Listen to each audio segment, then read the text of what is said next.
So when we work on spinal control and overall spinal resiliency, we tend to always start on our hands and knees in a quadruped position and work on spine segmentation cars. That's fantastic because it's one of the easiest ways to learn how to control and segment our spine throughout the entirety of our spine.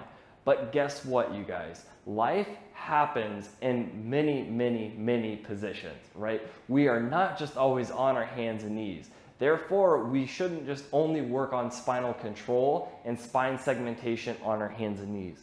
We need to be able to control our spine in standing.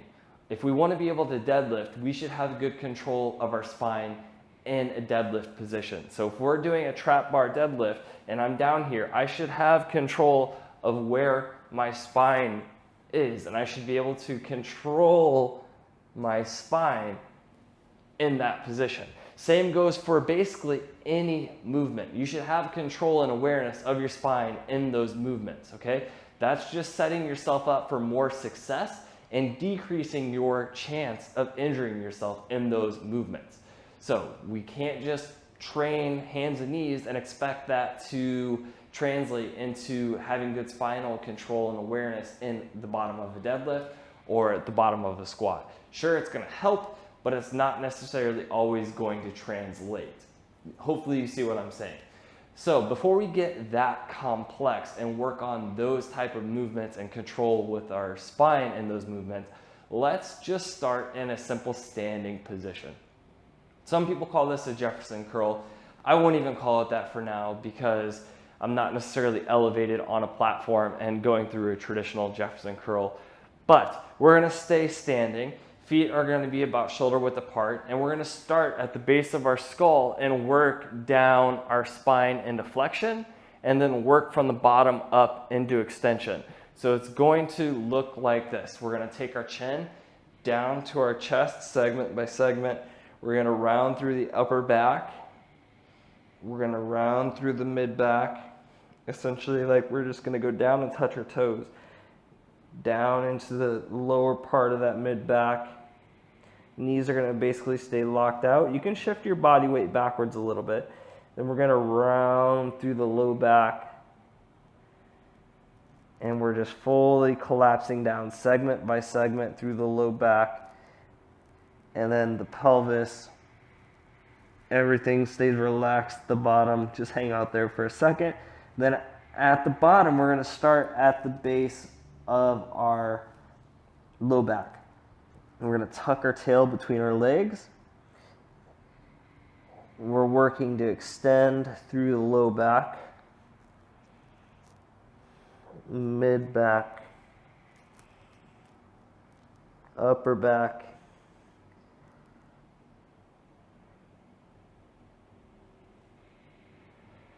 and then finally at the head. Let's go one more repetition. We have 24 vertebrae in our spine, right? We have 7 at the neck, 12 in our upper back, and 5 in the low back. We should have control over all of those segments, not only on our hands and knees, but also in standing. So we're trying to move segment by segment down to our feet to touch our toes. So this should take multiple seconds. It shouldn't take 1 second. It should take at least 24, right? If we're moving 1 second per segment. So chin down to our chest.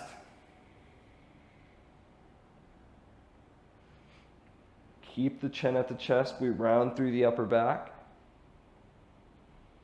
Doing your best to control everything. Round through the mid back.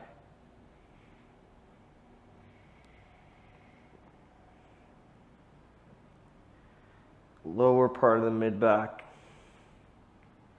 Again, your body weight can shift back slightly, but the legs are going to stay locked out as much as possible. Into the low back.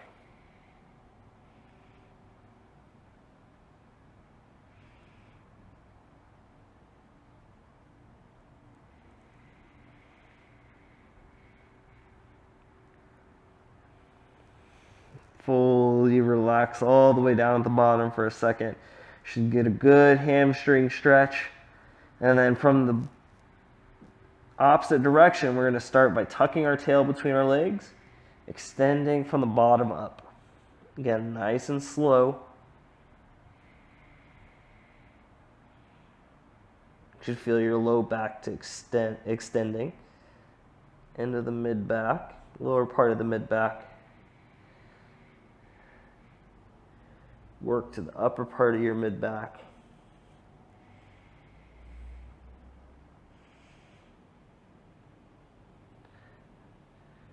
And then the last thing to come along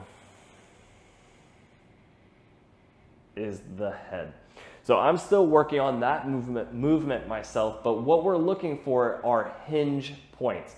So a lot of times what we'll see is people will just go real quick through their neck. They'll have a hinge point right here, meaning that most of their movement is happening right through here, and then they'll have good movement through the upper part of their low back, but then they'll have another huge hinge point right here in the mid back, and then they'll have another big hinge point right through here. So you'll see chunks of spine that aren't necessarily moving as well as they could. So we got to work on slowing things down, work on controlling those chunks of spine a little bit better, because again, if you have 24 segments in your spine and you have 3 huge hinge points that are moving a lot and doing most of the work, that's like 3 guys playing tug of war for a team of 24. You should have 24 segments all pulling their weight. They should all be working together, not just 3 people or 3 segments working extra hard. Okay? So the more you're able to have control throughout the entire spine, the more happy your entire spine is going to be. This is a way to work on segmentation in a different position than simply just on hands and knees.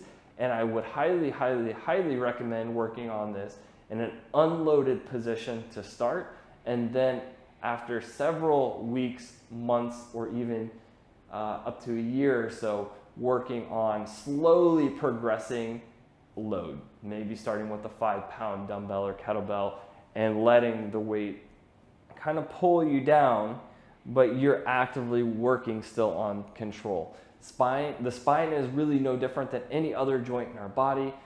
For some reason, unfortunately, we're afraid to load the spine. However, all joints respond to load and to force. Therefore, we need to load our spine in order to build resilience. So don't be afraid of it. Again, don't push through pain or pinching. If it's painful, maybe avoid this movement to start, work on some other things, and as your back feels a little bit better, as you become more aware of how your spine is moving, and as you get more control of your spinal movement, then slowly reintroduce pain-free movement. And this would be one of the things that I would recommend having better control of as your pain and sensitivity decrease.